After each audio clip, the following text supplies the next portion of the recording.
Halo dan selamat datang. Senang melihat kalian bergabung bersama kami dimanapun kalian berada. Saya Ben, bagian dari tim di Kingdom City. Dan hari ini saya ingin berbicara tentang menjadi bebas dari ketakutan. Tuhan ingin melepaskan kita dari ketakutan. Hari ini, apapun yang kalian hadapi, kita harus bebas dari ketakutan. Tidak ada satu alasan baik pun untuk hidup dalam, dipimpin oleh, tinggal di dalam kuasa ketakutan. Sebagai orang percaya, mengasihi dan mengikuti Yesus, kita perlu terbebas dari ini. Yang setuju katakan amin.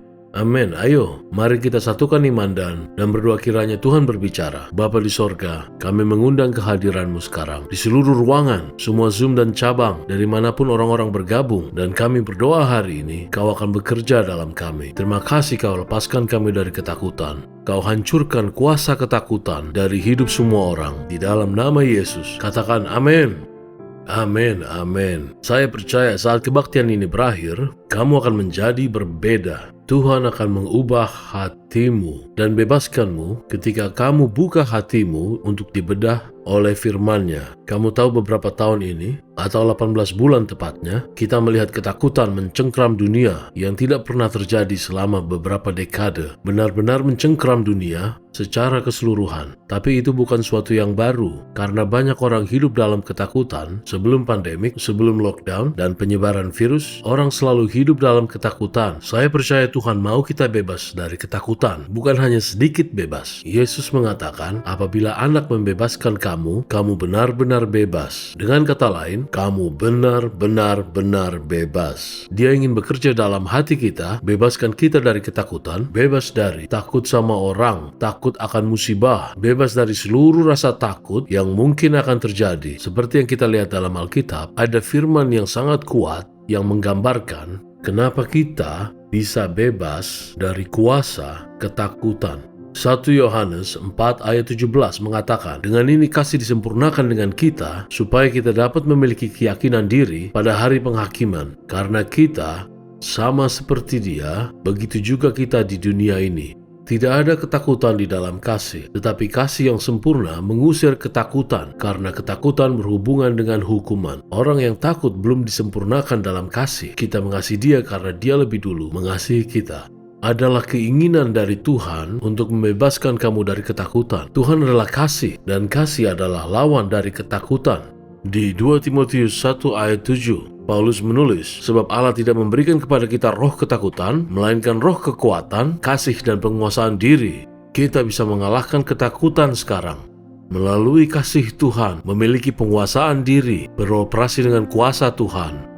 Ketakutan bukanlah suatu yang baru bagi manusia. Bahkan saya sendiri memiliki masalah ketakutan sepanjang hidup saya. Sesuatu yang mengakar di hati saya di waktu tertentu, dan itu membawa sakit hati dan kekecewaan, masa lalu yang buruk atau hal-hal yang negatif, hidup penuh rasa takut. Tapi saya percaya beberapa hal yang Tuhan katakan pada saya sepanjang hidup, hal yang Dia ungkapkan dalam firman-Nya, akan menolong kita untuk bebas hari ini. Ketakutan pertama yang harus dibuang adalah ketakutan akan masa depan. Kita harus dibebaskan dari takut akan masa depan. Kamu tahu sebenarnya buruk bagi kita terlalu fokus pada masa depan, sebagaimana juga terlalu fokus pada masa lalu. Psikologi mengatakan depresi datang karena melihat terlalu jauh atau terlalu fokus pada masa lalu. Tetapi kecemasan dan ketakutan datang karena terlalu fokus pada masa depan dan bukan sekarang, di mana kita berada, di mana Tuhan tempatkan kita, dan hadiratnya bersama kita. Terlalu fokus pada yang lain tidak bagus bagi kita. Ini adalah ketakutan yang umum bagi banyak orang, yaitu ketakutan akan masa depan. Apa yang akan terjadi dengan keadaan ekonomi? Perusahaan ini akan bangkrut. Apa dampaknya kepada ekonomi? Apakah saya bisa masuk kuliah? Apakah saya bisa lulus? Masa depan anak-anak saya. Kita harus terbebas dari ketakutan akan masa depan. Tuhan berfirman di Yeremia 29 ayat 11, Aku mengetahui rencana-rencana yang aku miliki bagi kamu. Firman Tuhan, rencana yang aku miliki bagi kamu. Rencana-rencana untuk kesejahteraan dan bukan untuk kemalanganmu, untuk memberimu masa depan dan pengharapan. Itulah Tuhan yang kita layani.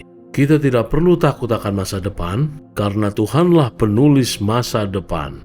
Tuhanlah yang merencanakan masa depan, dan kita tidak perlu takut bila kita diam di dalam Tuhan. Dulu waktu saya masih muda, baru memulai pelayanan, mencari Tuhan dan ingin melayani Tuhan dalam hidupku. Dalam waktu 2 minggu, ada 2 pastor bertanya kepada saya, waktu itu 19 tahun, satu meminta saya pindah ke kotanya untuk ikut program magang, dan satu lagi meminta saya membantu mendirikan gereja di kota lain dan menjadi pastor muda di gereja itu. Saya tidak tahu mana yang harus saya pilih. Saya sangat hormat kepada kedua pastor itu, hamba-hamba Tuhan yang baik. Tuhan melakukan hal yang baik dalam dan melalui mereka, dan saya tidak tahu apa yang harus saya lakukan. Saya berdoa, tanya sama orang, dan berakhir pada pilihan kedua, yaitu menolong pastor ini mendirikan gereja baru di suatu kota.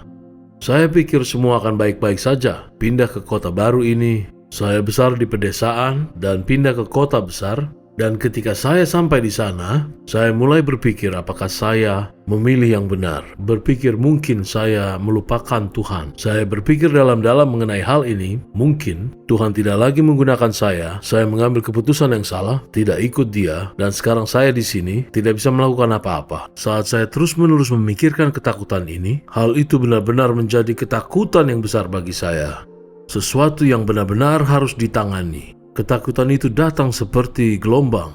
Seperti saya sedang bekerja di komputer pada malam hari, dan tiba-tiba rasa takut ini menguasai saya, dan saya tidak tahu mau menceritakan kepada siapa. Saya tidak tahu apa solusinya. Yang terparah dari ketakutan adalah membuat kamu diam di tempat, tidak maju, tidak mundur, tersesat tanpa jalan keluar. Tapi seseorang memberikan pesan pada saya dari Pastor Yonggi Cho, seorang pahlawan iman. Pastor ini berbicara tentang pengalaman dia ketika dipenuhi oleh rasa takut. Dia mendengar suara berbicara kepadanya ketika persiapan khotbah tahunan yang lalu di Eropa Timur, berbicara saat komunisme dan sosialisme akan jatuh, dan dia diundang untuk berbicara di sana. Dan saat di hotel, dia benar-benar mendengar suara secara audible berbicara padanya, "Kamu akan mati hari ini, kamu akan dibunuh." Dia tidak tahu apa yang harus diperbuat. Dia tetap pergi dan berkhotbah. Saat sampai di sana, ada kaca anti peluru dipasang. Suara itu berbicara lagi. Mereka pasang ini tapi tetap gagal menghentikan peluru. "Kamu tetap akan mati, kamu akan terbunuh. Kamu mati hari ini." Dia tetap maju dan terus berkhotbah, sekalipun dengan rasa takut,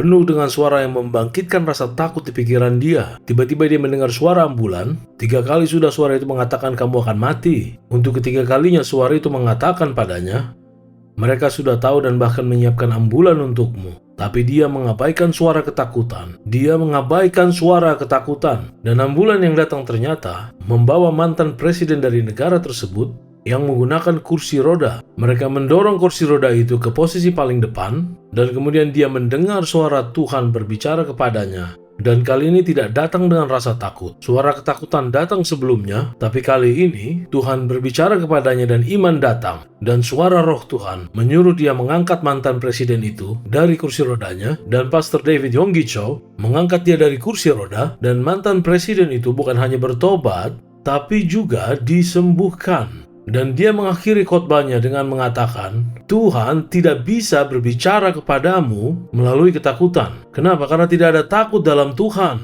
Tidak ada takut dalam kasih. Kasih yang sempurna mengusir ketakutan. Tuhan tidak akan menggunakan suara ketakutan untuk berbicara dan mengarahkan hidupmu. Tuhan mungkin mengkoreksimu, Tuhan akan mengarahkanmu, Tuhan mungkin berbicara dengan keras mengatakan kamu harus berubah, kamu harus perbaiki ini. Tetapi Tuhan tidak akan pernah menggunakan suara ketakutan dalam hatimu. Suara takut datang dari musuh. Dan ketika saya mendengar firman itu, Tuhan tidak pernah menggunakan rasa takut. Bila Dia bicara, iman datang. Ketika saya mendengar itu membebaskan saya dari takut akan masa depan.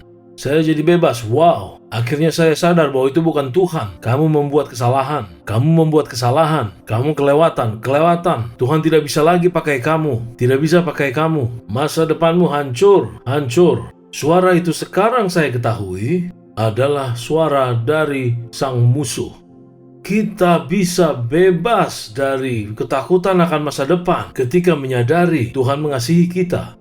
Tidak ada ketakutan dalam kasih. Firman Tuhan berkata, tetapi kasih yang sempurna mengusir ketakutan. Dan hanya satu orang yang memiliki kasih yang sempurna, yaitu Bapa kita. Kita tidak boleh takut akan masa depan anak-anak kita. Tidak perlu takut apa yang akan terjadi dengan mereka. Daripada takut memikirkan apa yang akan terjadi, anakku akan jauh dari Tuhan, atau sesuatu yang buruk akan terjadi. terjangkit semacam penyakit atau terkena virus di luar sana. Salah, kamu harus nyatakan pekerjaan Tuhan, yaitu melindungi anakmu. Tuhan akan menjaga anakmu. Tuhan mengirim para malaikat di depan anak-anakmu. Kamu perlu nyatakan apa yang kamu percaya daripada mendengarkan suara ketakutan.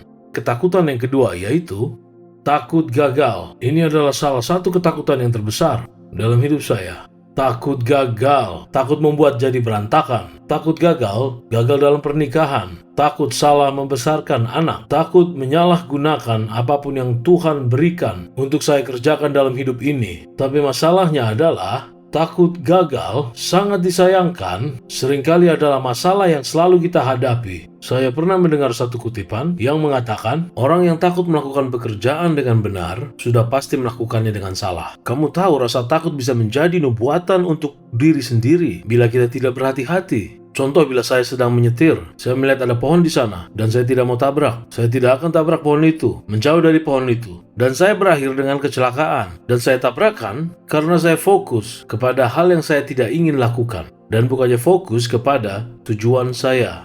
Takut bisa jadi berbahaya. Bahkan Ayub mengatakan ini. Buka Ayub 3 ayat 25, dia menulis, sebab apa yang kutakutkan telah terjadi atasku. Dan apa yang kucemaskan telah menimpaku. Kita tidak mampu untuk hidup dalam ketakutan. Sekali lagi saya katakan, kamu tidak mampu untuk hidup dalam ketakutan. Saya lihat ini dalam hidup saya dan teman saya ketika dia membuat kesalahan dan seperti mengacaukan urusan yang dia terlibat di dalamnya, dan dia memiliki hati yang baik, tapi dia kacaukan itu. Lalu saya bicara padanya saat makan siang. Saya katakan padanya, apa yang terjadi? Tolong ceritakan. Dan dia bilang, saya sangat takut mengecewakan orang.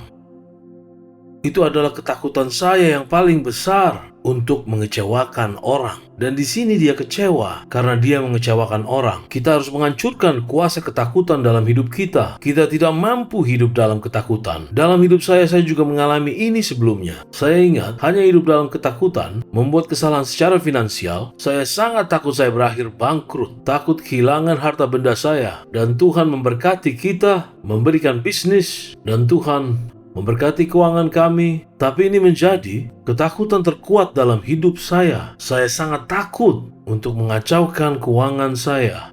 Dan kamu tahu apa yang terjadi? Beberapa tahun kemudian, ketakutan itu bertumbuh sepenuhnya. Saya mulai melakukan kesalahan. Saya mulai melayani sesuatu dengan buruk, berinvestasi di ide yang buruk. Saya memulai bisnis yang akhirnya tidak jalan. Saya mulai membuat kesalahan, tetapi ketakutan membuat saya menjadi seperti beku. Saya bahkan tidak bisa mencari nasihat dari orang-orang yang dengan senang hati membantu saya. Bahkan saya tidak bisa mencari sumber pendapatan yang lain. Karena ketakutan membuat saya sangat terfokus pada kegagalan saya, dan saya seperti menjadi beku saat itu. Kita perlu menghancurkan kuasa ketakutan bila kita mau menghindari jebakannya. Dan karena itu kita perlu fokus kepada Yeremia 29 ayat 11. Tuhan memiliki rencana yang baik bagi kita. Kita perlu fokus kepada Tuhan bersama kita, dan Dia menolong kita. Dan Tuhan bisa menghancurkan kuasa ketakutan akan kegagalan dalam hidupku ketika saya mulai mencari keutuhan dan mulai mengatakan, Tuhan, saya tidak tahu bagaimana identitas saya terbungkus begitu banyak dalam hal ini. Saya tidak tahu bagaimana saya bisa memiliki keinginan yang begitu kuat untuk menyenangkan orang, melakukannya dengan cara-cara tertentu. Dan Tuhan membebaskan saya. Dan ketika Tuhan mulai menyembuhkan hatiku, Dia mulai membebaskan saya dari ketakutan akan kegagalan. Karena takut gagal berakar dari ketidakamanan. Dan ketika kita membiarkan Tuhan membedah hati kita, lalu kita menyadari Tuhan bersama kita, Alkitab mengatakan, sebab Allah yang bekerja di dalam kamu, baik untuk mengingini ataupun mengerjakan apa yang menyenangkannya. Ibrani 12 ayat 2, Yesus Sang Pencipta dan Penyempurna iman kita. Dia bersamamu sekarang. Kamu tidak perlu takut gagal, kamu punya Tuhan bersamamu. Tidak perlu khawatir semua jadi berantakan, kamu punya Tuhan bersamamu. Dan saat kita menyadari Tuhan bersama kita,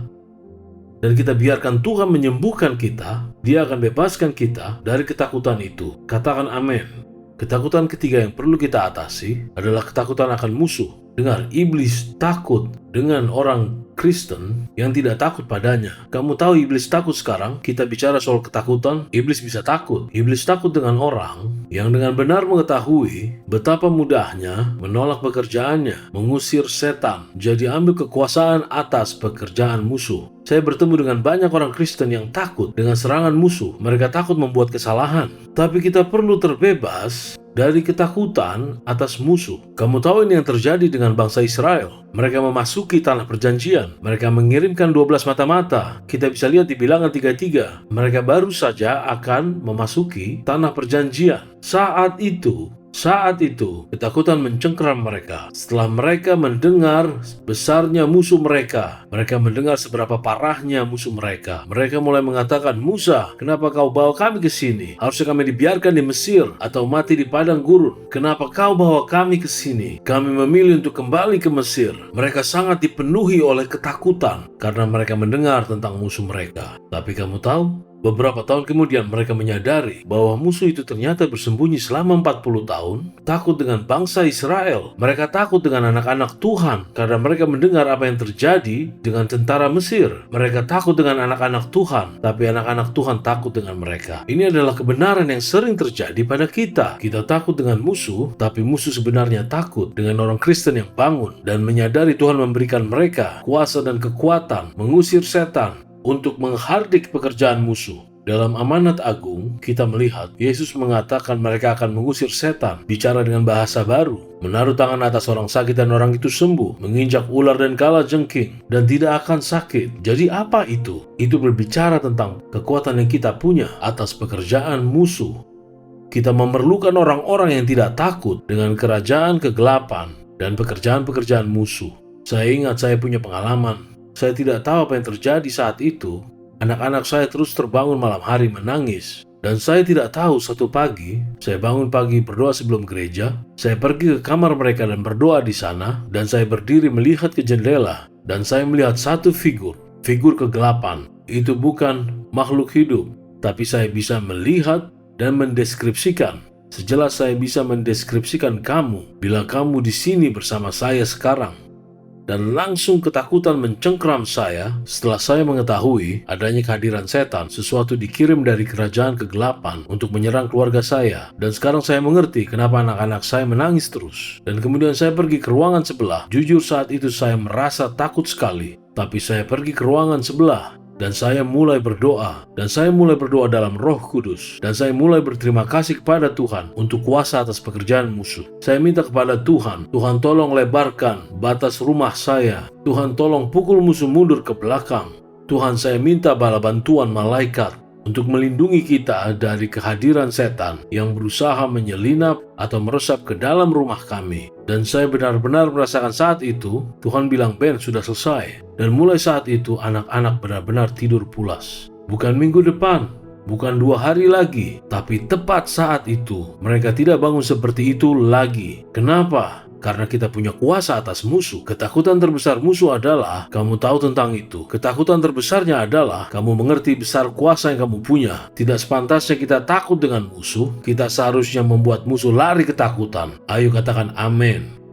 Kita perlu mengebaskan ketakutan akan orang. Kadang ini bisa menjadi yang terburuk. Yang mencengkeram kita lebih parah dari yang lain adalah ketakutan akan orang. Musim dalam hidup saya ketakutan dengan pendapat orang lain. Saya takut orang-orang tertentu berpikir tentang saya. Ketakutan kalau orang lain tidak suka sama saya. Boleh saya bilang, takut akan orang bukanlah suatu panggilan hidup kita. Bahkan Yesus mengatakan, dia katakan, jangan takut dengan orang.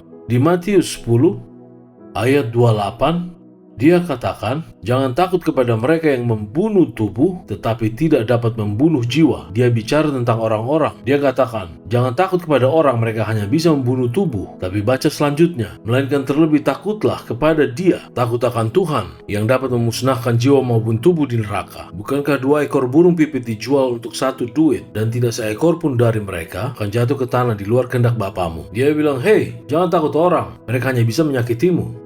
Dan dia katakan, bila kamu mau takut sesuatu, takutlah kepada Tuhan. Dan beginilah betapa baik Tuhanmu. Bahkan tidak ada burung pipit jatuh ke tanah tanpa diketahuinya. Dan Yesus mengatakan, bahkan rambut kepalamu Semuanya terhitung. Karena itu jangan takut, kamu lebih bernilai dari banyak burung pipit. Bukankah itu gambaran yang bagus? Yesus bilang, hei, orang tidak layak ditakuti, pemerintah tidak layak kamu takuti, polisi rahasia tidak layak kamu takuti, tidak satu orang pun kamu layak takuti. Takutlah hanya kepada Tuhan. Dan sebenarnya Tuhan seperti ini. Dia tahu jumlah rambutmu. Dia mengasihi kamu. Dia tahu semua detail tentang hidupmu. Dan dia peduli kepadamu.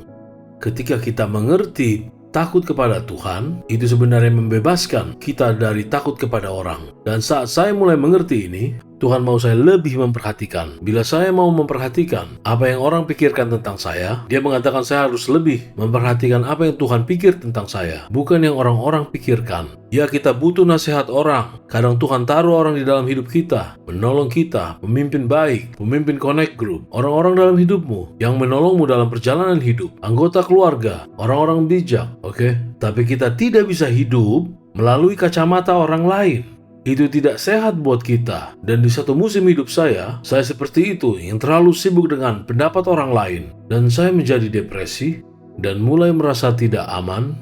Saya mulai meneliti setiap perkataan orang pada saya, atau dia menyapa atau tidak menyapa. Kenapa? Karena kita tidak dipanggil untuk hidup berdasarkan pendapat orang lain. Kita harus hidup berdasarkan apa yang Tuhan pikirkan tentang kita. Dan kamu tahu, apa yang saya temukan?